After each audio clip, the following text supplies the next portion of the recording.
Hello students, आज हम आप लोग को प्रोनाउंस के बारे में पढ़ाएंगे।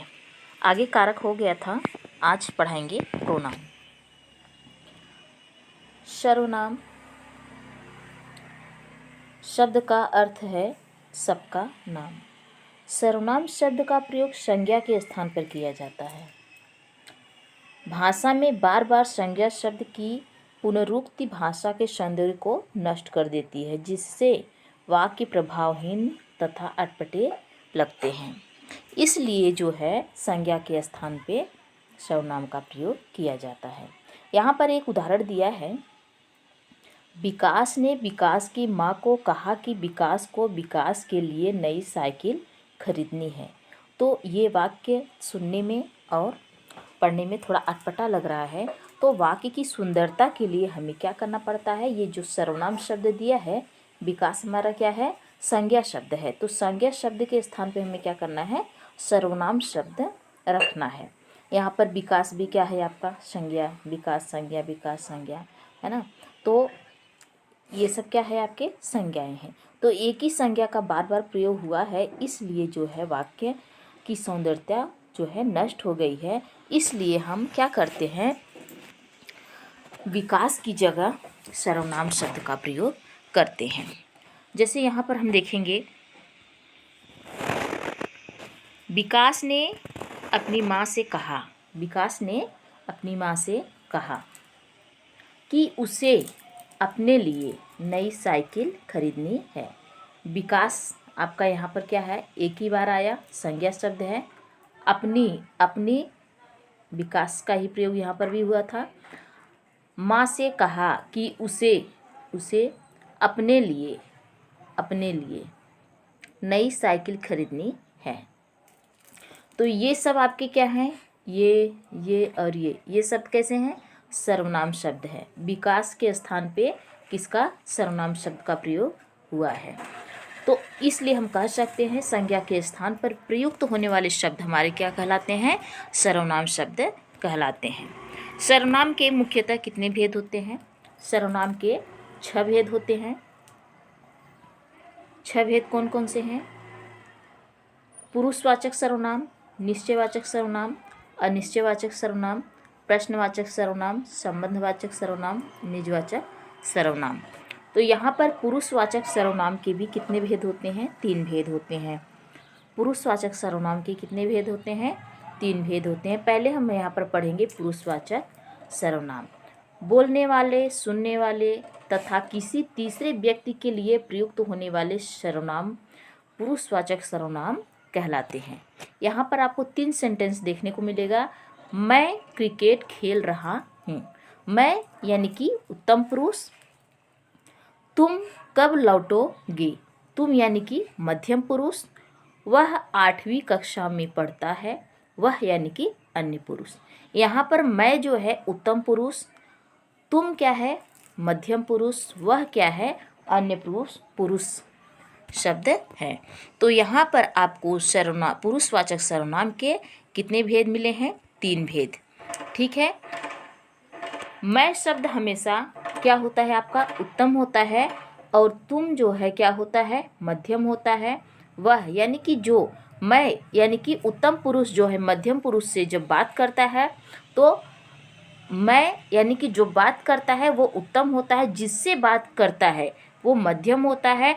यदि उत्तम पुरुष और मध्यम पुरुष दोनों मिल के किसी तीसरे के लिए बात करते हैं तो वो आपका क्या होता है? अन्य पुरुष होता है। जैसा कि यहाँ पर वाक्य आप देख रहे हैं, मैं क्रिकेट खेल रहा हूँ।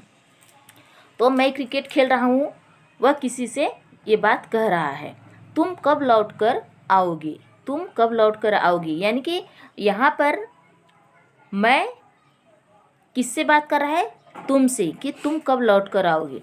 जब ये दोनों मैं तुम यानी कि उत्तम पुरुष और मध्यम पुरुष आपस में बात कर रहे हैं, किसके लिए? तीसरे के लिए बात कर रहे हैं, तो वो आपका अन्य पुरुष होता है। वह 8वीं कक्षा में पढ़ता है। जैसे एक उदाहरण देख लीजिए। जैसे मैं यानी कि टीचर जो है अपने छात्रों से बात कर रहे हैं। किससे बात कर रहे हैं? अपने छात्रों से बात कर रहे हैं। किसके बारे में बात कर रहे हैं? जो रोड पे लॉरी वाला जा रहा है उसके बारे में बात कर रहे हैं। तो जो लॉरी वाला है वो क्या है, आपका अन्य पुरुष है। यहाँ पर टीचर क्या है, उत्तम पुरुष है, और जो बच्चा है, विद्यार्थी है, वो क्या है, आपका मध्यम पुरुष है, और जो लॉरी वाला है वो क्या है, आपका अन्य पुरुष में आएगा। इतनी बात आप लोग को समझ में आई होगी। आगे हम देखते हैं। आगे है हमारा उत्तम पुरुष मध्यम पुरुष के बारे में थोड़ा हम विस्तार से देख लेते हैं।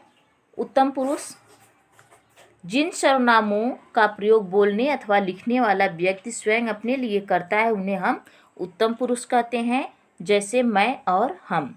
और मध्यम पुरुष सुनने अथवा पढ़ने वाले के लिए जो शब्द सर्वनाम शब्द प्रयोग किए जाते हैं उन्हें मध्यम पुरुष कहा जाता है। अन्य पुरुष बोलने वाला अथवा लिखने वाला व्यक्ति सुनने व पढ़ने वाले के अतिरिक्त किसी अन्य व्यक्ति के लिए जिन सर्वनाम शब्दों का प्रयोग करता है वो हमारा क्या कहलाता है, अन्य पुरुष कहलाता है। आगे हम पढ़ेंगे, अभी तो हम पढ़ रहे थे कौन सा पुरुष, पुरुषवाचक सर्वनाम पढ़ रहे थे। अभी हम पढ़ेंगे निश्चयवाचक सर्वनाम। तो जिन सर्वनाम शब्दों के पास अथवा दूरी की किसी वस्तु या व्यक्ति का निश्चयात्मक बोध होता है वह हम क्या कहते हैं, उसको निश्चयवाचक सर्वनाम कहते हैं। इसे किसी भी चीज़ का निश्चित होना या अनिश्चित होना पता चल जाता है। यह मेरा घर है, यहाँ पर निश्चित है कि यह मेरा घर है। वह मेरा मित्र है, वह मेरा मित्र है, ये भी कन्फर्म हो गया। तो जो चीज़ कन्फर्म है वही आपका निश्चयवाचक सर्वनाम कहलाता है। इन्हें संकेतवाचक सर्वनाम भी कहा जाता है कि हम क्या संकेत कर रहे हैं कि यह मेरा घर है, संकेत कर रहे हैं कि हम दिखा रहे हैं कि यह मेरा घर है। वह मेरा मित्र है, उसको भी हम दिखा रहे हैं कि वह मेरा मित्र है। जो दूरी के लिए है वो क्या होता है, उसको हम क्या कर रहे हैं, वह मेरा मित्र है, यह मेरा घर है। जैसा कि आप लोगों ने यहाँ क्या पढ़ा कि जिन सर्वनाम शब्दों से पास या दूरी की किसी वस्तु या व्यक्ति का निश्चयात्मक बोध होता है उन्हें हम क्या कहते हैं, निश्चयवाचक सर्वनाम कहते हैं। नज़दीक की वस्तु के लिए यह और ये तथा दूर की वस्तु के लिए वह और वे का प्रयोग किया जाता है। आगे हम देखेंगे अनिश्चयवाचक सर्वनाम। तो अनिश्चयवाचक सर्वनाम में क्या होता है, जो चीज़ें निश्चित नहीं होती हम उसी को क्या कहते हैं, अनिश्चयवाचक सर्वनाम कहते हैं। जो सर्वनाम शब्द अनिश्चित प्राणी पदार्थ वस्तु के बदले प्रयोग किए जाते हैं उन्हें हम अनिश्चयवाचक सर्वनाम कहते हैं। इससे हमें कोई चीज़ कन्फर्म नहीं होती है। जैसे यहाँ पर उदाहरण दिया है कि बाहर कोई खड़ा है, निश्चित नहीं है कि वो मेरा दोस्त है, मेरा भाई है, क्या है वो पता नहीं है, हमें अनिश्चित है। दूध में कुछ गिर गया, क्या गिरा, वो मक्खी गिरी, मच्छर गिरा, मतलब कुछ भी गिरा, ये पता नहीं है। तो यह अनिश्चित है। सर्वनाम कैसा है, अनिश्चयवाचक सर्वनाम है। कोई सर्वनाम शब्द प्राणीवाचक के लिए प्रयुक्त होता है। कोई सर्वनाम शब्द क्या होता है, प्राणीवाचक के लिए प्रयुक्त होता है। कुछ सर्वनाम शब्द अप्राणीवाचक के लिए प्रयुक्त होता है, ये तो आपको पता ही है। जैसे प्राणीवाचक, बाहर कोई खड़ा है, ये तो प्राणीवाचक हुआ। दूध में कुछ गिर गया, दूध क्या है आपका, ये प्राणी नहीं है आपका। जैसे गाय भैंस ये सब क्या हो गया, ये प्राणीवाचक सर्वनाम कह सकते हैं। ठीक है, तो कोई सर्वनाम हम जैसे क्या कहेंगे, कोई सर्वनाम शब्द प्राणीवाचक के लिए प्रयुक्त होता है। जैसे बाहर कोई खड़ा है, तो यह प्राणी का ही बोध हो रहा है कि कोई खड़ा है, कोई व्यक्ति खड़ा है। ठीक है, तो यह दूध किसी प्राणी का है, वो गाय का भी हो सकता है, भैंस का भी हो सकता है ना। तो यहाँ पर प्राणी अप्राणीवाचक के लिए भी प्रयुक्त होता है। जैसे अप्राणीवाचक क्या हो गया, कुछ दूध में कुछ गिर गया है, तो दूध क्या है, अप्राणीवाचक है, और कुछ शब्द आपका क्या है, सर्वनाम है। तो इतना बात आपको समझ में आई होगी। आगे देखेंगे प्रश्नवाचक सर्वनाम। जो शब्द प्रश्न के रूप में किसी व्यक्ति वस्तु के स्थान पर प्रयुक्त किए जाते हैं उन्हें हम प्रश्नवाचक सर्वनाम कहते हैं। यह शीशा किसने तोड़ा, यहाँ पर यह शीशा किसने तोड़ा, तुम्हें कौन बुला रहा है। यहाँ पर जो आपको रंगीन शब्द देख रहे हैं ना, ये आपका क्या है, प्रश्नवाचक है। ठीक है, किसने अगर शब्द वाक्य में किसने शब्द लगा है, कौन लगा है, तो इससे हम समझ जाएंगे ये हमारा कैसा वाक्य है, तो प्रश्नवाचक वाक्य है। उपयुक्त वाक्य में किसने और कौन शब्द प्रश्न पूछने के लिए प्रयुक्त किया गया, अतः ये प्रश्नवाचक सर्वनाम है। विशेष कौन शब्द प्राणीवाचक के लिए तथा किसने अप्राणीवाचक के लिए प्रयुक्त होता है। कौन, यह किसने तोड़ा है, ठीक है, यह कौन है, तुम्हें कौन बुला रहा है। तो यहाँ पर कौन शब्द क्या कैसा प्रयुक्त हुआ है, प्राणी के लिए, और यह शीशा किसने तोड़ा, तो यह आपका क्या हो गया, अप्राणीवाचक। शीशा किसने तोड़ा, शीशा आपका क्या है, अप्राणीवाचक है। कौन बुला रहा है तुम्हें, यानी कि यह आपका क्या है, प्राणीवाचक है, ठीक है। आगे देखते हैं संबंधवाचक सर्वनाम। संबंधवाचक सर्वनाम, तो यहाँ पर जिस सर्वनाम शब्द से पहले और दूसरे उपवाक्य के संज्ञा और सर्वनाम से संबंध प्रकट होता है उसे संबंधवाचक सर्वनाम कहते हैं। उपवाक्य, जैसा बोओगे वैसा काटोगे। यहाँ पर जैसा बोओगे वैसा काटोगे, दो शब्द आपको मिल रहा है, जैसा वैसा। जितना परिश्रम करोगे उतने अच्छे अंक आएंगे। जितना परिश्रम करोगे, जितना और उतना शब्द आपको दिख रहा है, जितना और उतना। तो एक वाक्य के ऊपर दूसरा उपवाक्य क्या है, आश्रित है। जैसा बोओगे वैसा काटोगे, पाओगे, ठीक है।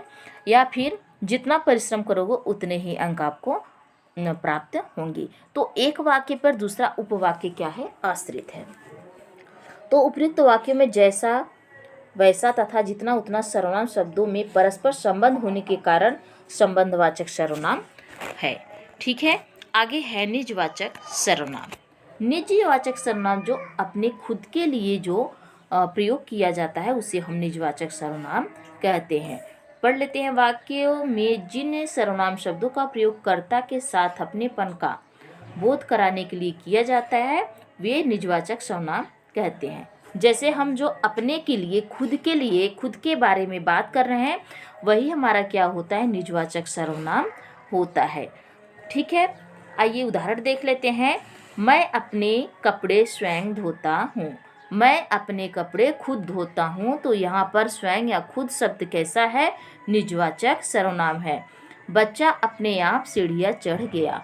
अपने आप, खुद से सीढ़ियाँ चढ़ गया, बच्चा खुद से सीढ़ियाँ चढ़ गया। तो ये सर्वनाम के 6 भेद थे।